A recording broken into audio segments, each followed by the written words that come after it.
Namaste children. We have been learning about means of transportation. Means of transportation can be covered through land, air as well as through water. And we have been learning about the transportation through land. In the previous class we have studied about roadways. The second important means of transportation through the domain of land is railways. What is the importance of railway? What are the uses for human beings with railway? That is what we are going to discuss today.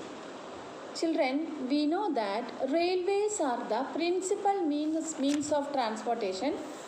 Railways are the principal means of transportation through land to cover long distance with cheap rate. That is the most important thing.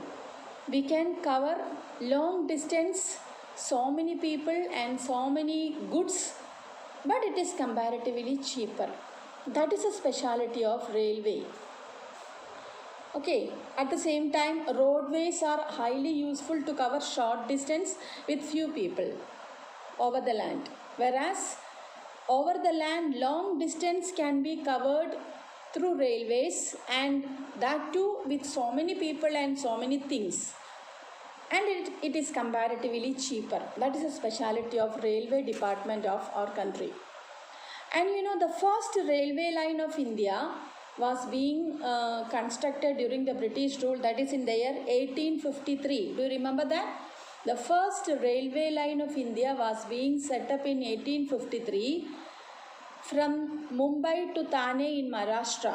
Mumbai to Thane, and only 34 kilometer distance was there. That was the first railway line in India. But at present in India, we have wide range of railway lines in different parts of the country, and it is unevenly distributed. That means the railway lines in India are not even. In some states, more railway lines or dense railway lines are there. But in some other areas or in some other states, railway lines are comparatively less. Because the railway line distribution of a region is influenced by some factors. That is what we are going to start with. The factors that influence the distribution of railway lines of a region. Okay, shall we learn about it? Children, the distribution of railway lines over the different parts of the earth is different.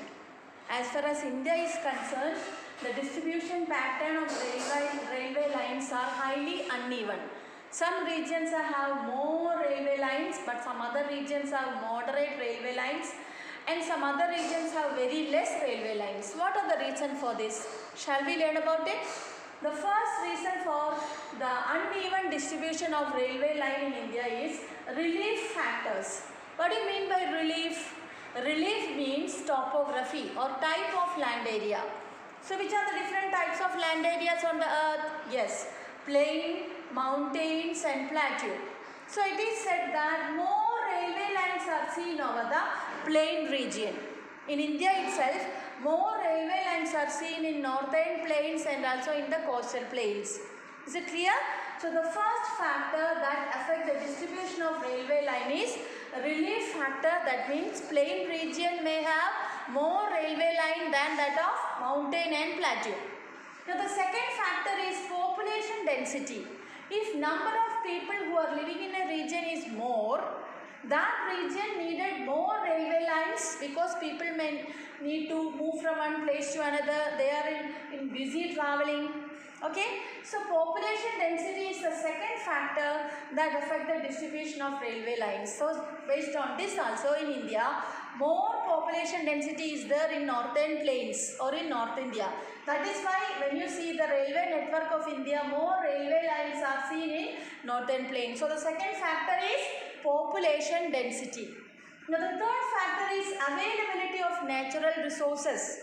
You know, natural resources like soil, water, all these are highly available in the northern part of India or in North India.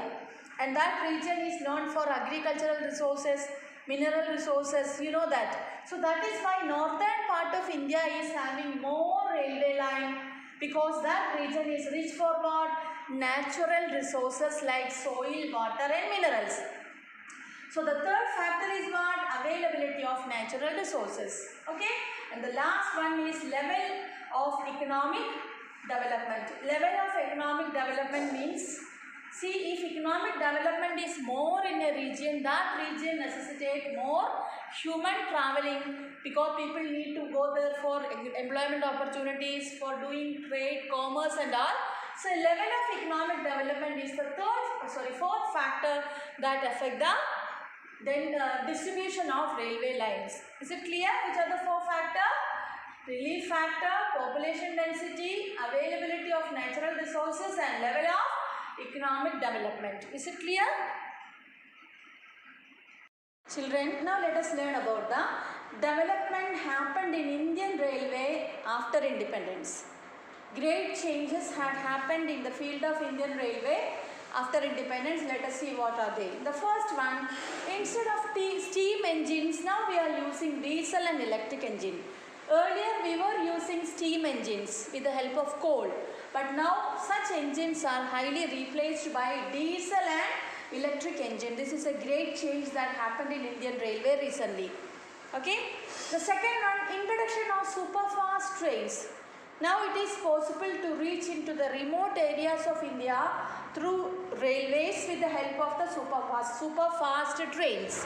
So the introduction of superfast trains like Rajdhani Express and Shatabdi Express made us closer in different parts of India. Is it clear?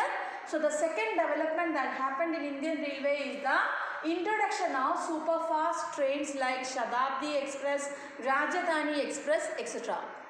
Now the third important great change had seen here is computerized reservation of train ticket. Online train ticket is possible now. Earlier passengers need to reach to the railway station for booking the tickets.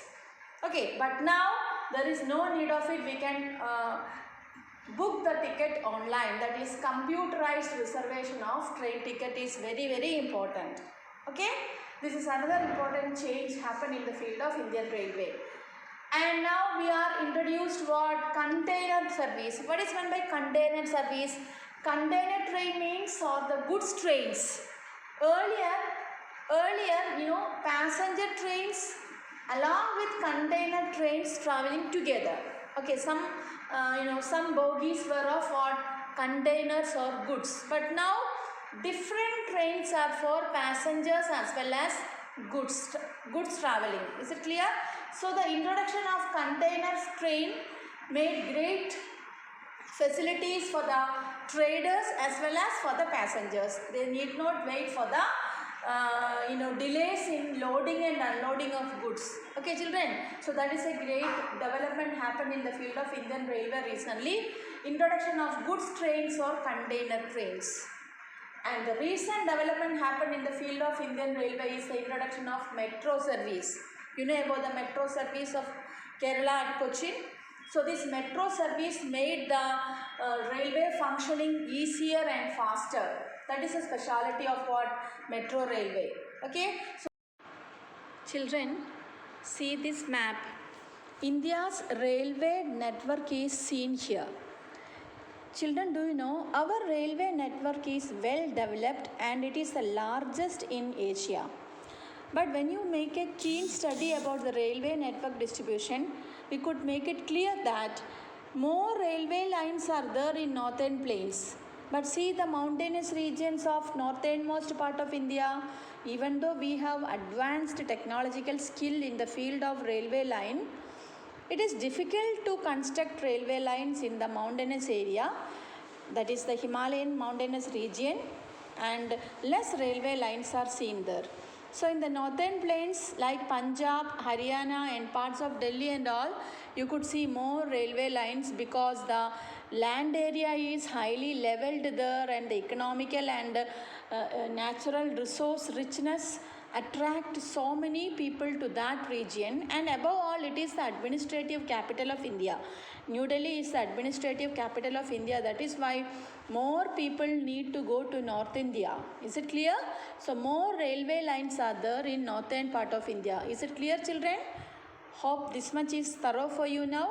Further details can be discussed in the live class. Thank you.